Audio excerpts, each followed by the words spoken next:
Welcome to Jamie Apps Media, or Jam for short, where I cover all of the topics that I'm passionate about, which ranges from music to sport to movies and video games.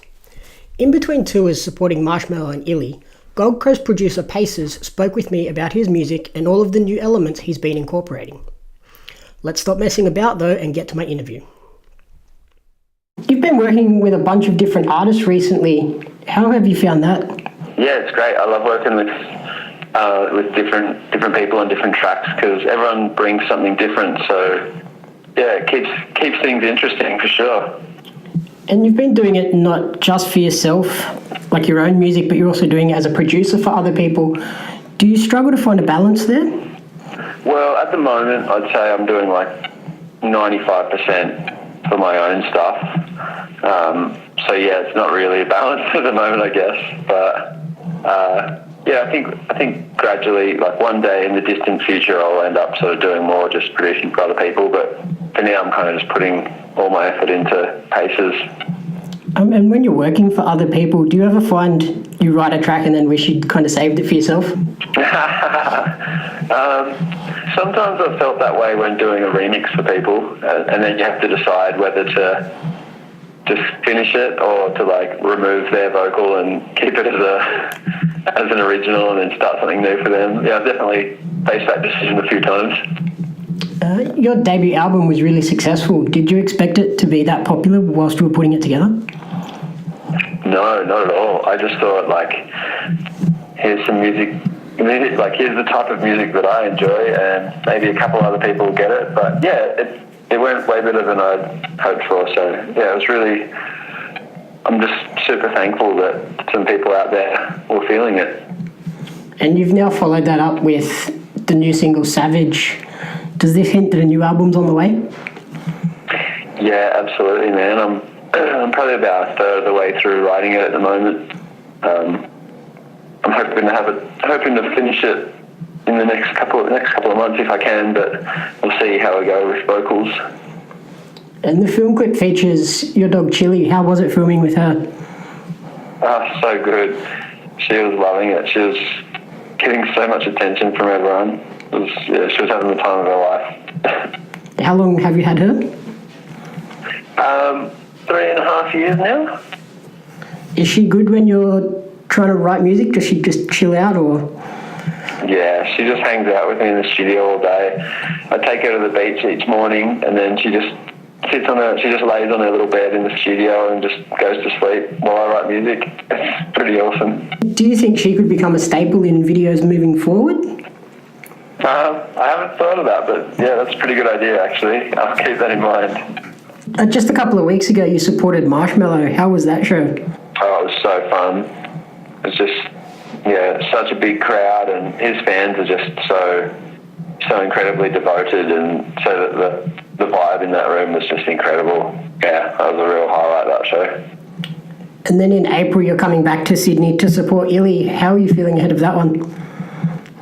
Yeah, again, another act that's got just such devoted fans. So, yeah, I accept more from like the hip hop side rather than the EDM side. So I think it'll be like a similarly fun experience, but like for a totally different crowd. So yeah, I'm really looking forward to seeing how that one goes down. Do you find you're getting booked for a lot more diverse acts like that now? Totally, man.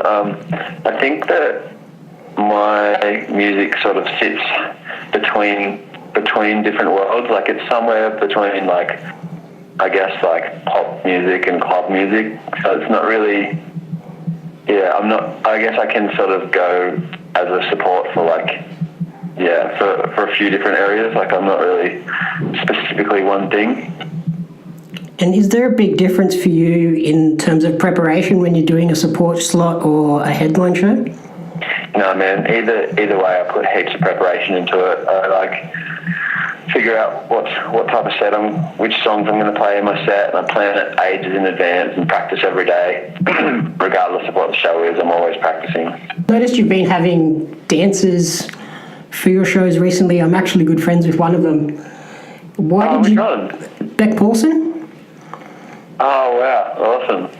She's a legend, man. Yeah, she is. Why have you decided to sort of bring them on board for shows? Well, I want want to keep building on my live shows and just making it more and more of a party and a different experience for people. Like, I just don't want it to be just me standing there playing songs on a big empty stage. So yeah, lately I've started bringing dancers and visuals and different guest singers and rappers and stuff, and anything I can do to just make it like a fun party experience for everyone. It's just different, really. Yeah, I just want people to go home thinking, wow, that was a fucking cool night. Yeah. And are these sort of support shows a great area to test that out for possibly a headline show down the line for the new album? Yeah, absolutely. I always keep a note, like a list of notes of ideas for what to do for the next tour as well. And I've already been thinking about what to do for the album tour, and yeah, I've got a bunch of ideas. It's just sort of like comes down to picking which ones are going to be actually feasible to achieve. Is there anything else about the upcoming shows, or anything you want to say about the upcoming album? The next album will be a little bit more heavy, a little bit harder than the previous one. So my current single, Savage, that's probably like a good guide of like what the new stuff sounds like. I'm still all about like pretty harmonies and melodies and nice vocals and fun music, but just slightly more club or festival friendly, I guess. But that's the direction I've been writing in for this next album. Has there been anything in particular that sort of pushed you down that direction?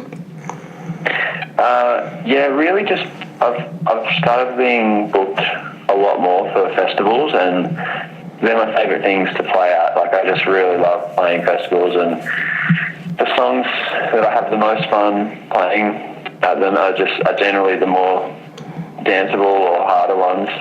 So yeah, I just kind of naturally have gravitated towards writing more of those ones, really, because that's what I have the most fun playing.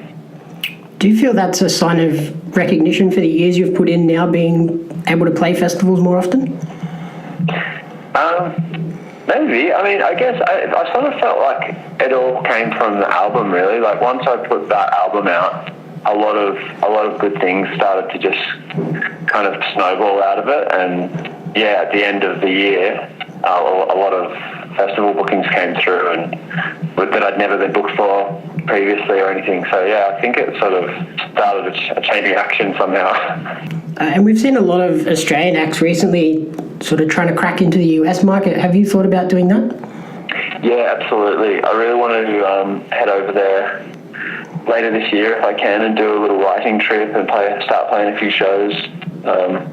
Because I've got an American publisher over there on my side, and I'm actually an American citizen, so it'd be like quite easy for me to do. But yeah, that's definitely in the plan. Brilliant. I think that's all I need. Thank you very much for your time, and good luck with the tour. Cool, man. Thanks for the chat. No worries. Thank you. All right, mate. See ya. I hope everyone enjoyed listening to my conversation with Pacers. If you enjoyed this interview, please subscribe to my channel, bookmark my website, jamieapsmedia.com, and support over on patreon.com/jamieapsmedia so that I can continue to bring you more interviews like this in the future. Thanks.